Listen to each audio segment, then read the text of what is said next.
Kalye Crisologo.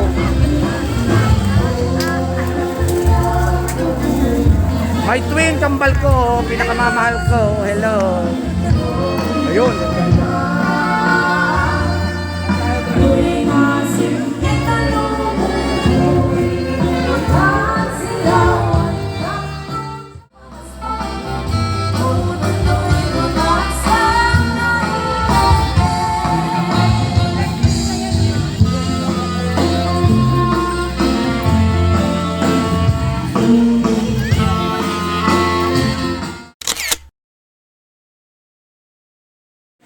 Kakain kami ngayon.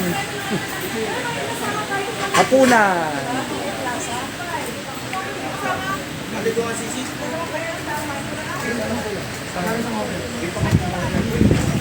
Ano pa po? Say hello. Welcome to Bigan. Bigan. Nandito kami, kasama namin si Brad Pograd. Si Brad, ang aming sponsor. Long time no see, Brad. After 25 years. 25 years. Iyan lang uli kami nakita-kita ni Brad. Yun na raw yung Kalye Crisologo. Mamaya tatapatan ko ng video. Ayun, may kalesa. Oh. Yun lang pala ang allowed na dumaan, mga motor, pero nakakadaan din yung motor. Sobrang saya ngayon sa lugar na ito. Kasi merong event. Live video kayong kanina, although short video lang. Kalye Crisologo.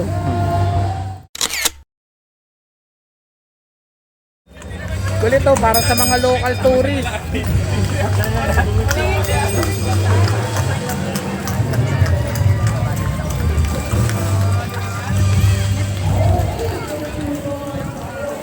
Ayan, yung mga structure na yan, ayon sa nakakwentuhan natin, panahon pa ng Kastila yung mga yan. Ayun, oh, pagpapatunay, mga bintana na yan, oh, talagang matatagal na yan. Nung mga bata pa tayo, alam natin yan.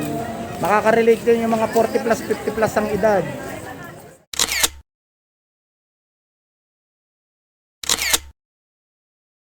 O, ayan, magugulat tayo, magtataka tayo.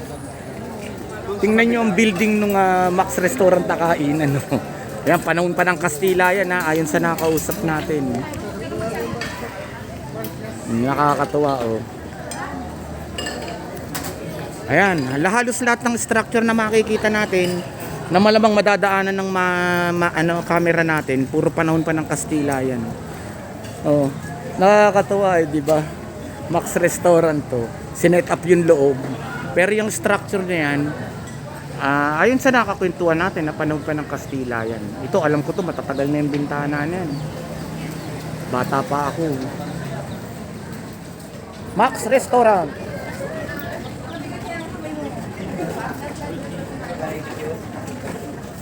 Bili yan ng mga souvenir shop. Yan ang hindi nawawala. Napakarami yan. Bili yan ng mga souvenir shop. Pag may dala kang pera, talagang marami kang mabibili pang pasalubong. So, ganyan ang flooring na nilalakaran.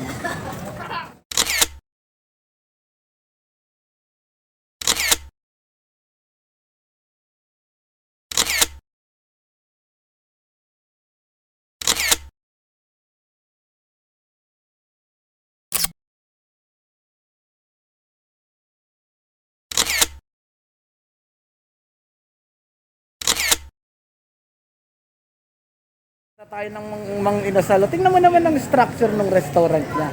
Panahon pa ng Kastila yan, na para lang sa kaalaman niyo. O, pangalawa na yan na fast food. Ano yung unang nakita natin doon? Yung Max Restaurant. O, ngayon, o, Mang Inasal. O. Focus natin to. Katuwa. O. Sure, parang nasa intersection tayo. Brad Leslie, Sister Janet. Ito na.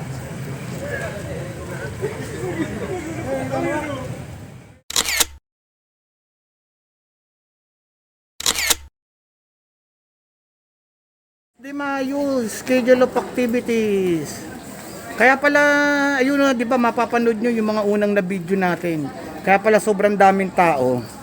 May event pala.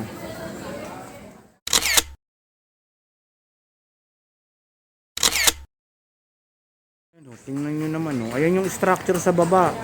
Oh, tapos ayun, no, tingnan mo. Ito malamang hindi pa nire-restore. Oh, di ba sobrang nakakatuwa.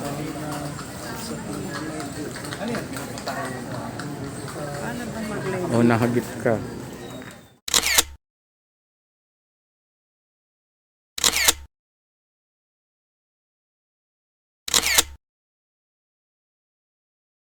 Allowed na tumakbo rito sa lugar na to. Ito parang intersection to. Tingnan nyo naman. Isa. Dalawa. Tatlo. Apat. O yan, o, talagang structure panahon pa ng Kastila kung titingnan nyo. O, di ba nakakatuwa? Salamat.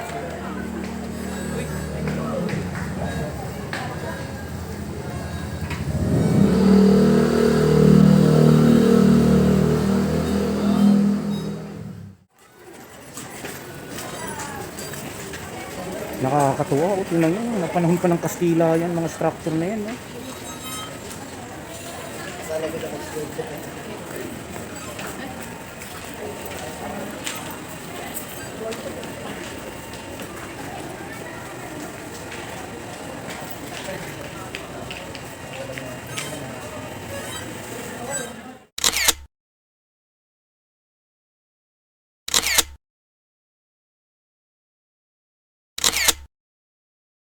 Ayan, baka hindi pa kayo kumbinsido ha. Oh. Starbucks yan, no? Sa structure, panahon pa ng Kastila yan. Pero syempre yung loob, binago na yan. Pero yan, alam ko yung mga ano na yan, kinwento sa akin eh. Pininturahan lang, siguro ni-repair, pero panahon pa ng Kastila yan. Saan ka pa? Tingnan mo naman, hindi mga typical na structure na tinatanaw yan sa Maynila. The Starbucks logo.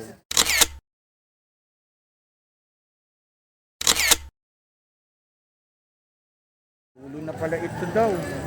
Kumbaga last intersection na lang ito na makikita natin.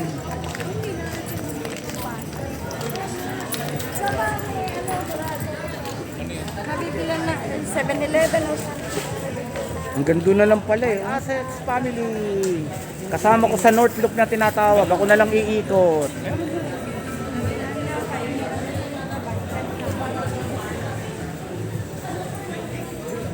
Kasama ko hanggang bukas magkakasama pa kami.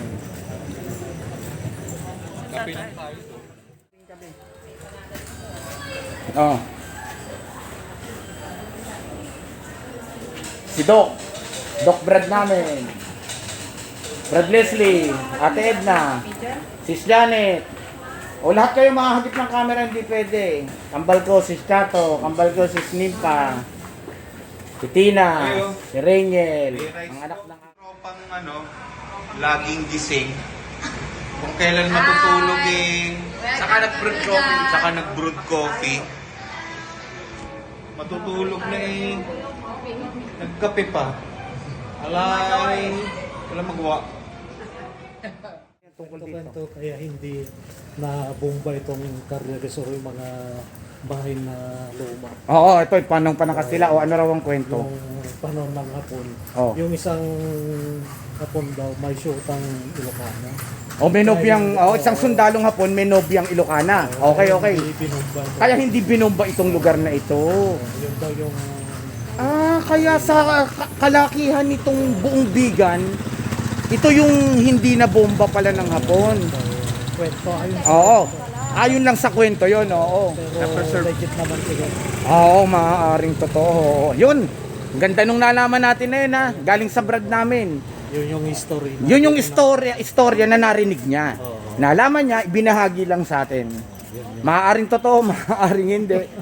Pero may posibilidad na totoo. Huling sulyap dun. Eh. Wow, lupit!